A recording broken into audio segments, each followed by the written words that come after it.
Pigtutulod na medical marijuana bill aprobado na kan Kamara. Uya ang report ni Jessica Kalinog. I'm happy to report with 177 members voting in the affirmative, 9 in the negative, and 9 abstentions. House Bill number 10439, an act providing the right of access to medical cannabis, establishing the Medical Cannabis Office and providing funds, therefore, is hereby approved on third and final reading. You heard it right. Aprobado na sa Kamara ang Medical Marijuana Bill na nagtutugot kan paggamit nin cannabis o marijuana como pambulong sa nagkapiranghelang.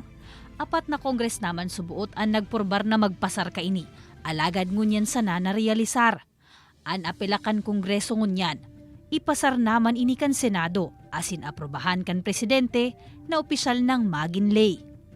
Alagad ay kumbinsido digdi ang pirang mga Bicolano. Kung sa kaning itugutan ta po kaya iyan, sa iba pong mga nagagamit po kayan, magiging na po aware yan sinda kayan.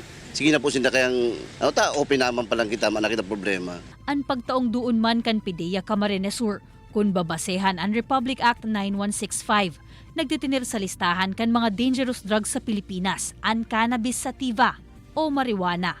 Ang posesyon asin paggamit kaini, nagtitinir na illegal. Kung magin layman ang medical marijuana bill, kaipuhan ang striktong monitoring, kabali na ang mga plantasyon. Paano ba for every stem, every seeds na i-account? Kasi there should be an accounting for it. Just like other regulated drugs na dapat yung doctor, they have a special license. We call it S2 license for them to disperse yung mga ibang drugs na regulated siya. Sa ngunyan, hahalato na sa namandaan magiging development sa propwestong lay para sa medical marijuana, asin ang magiging implementing rules and regulations para digdi. Kaibanan si Carlo Abonita, Jessica Kalinog, Balitang Bicolandia.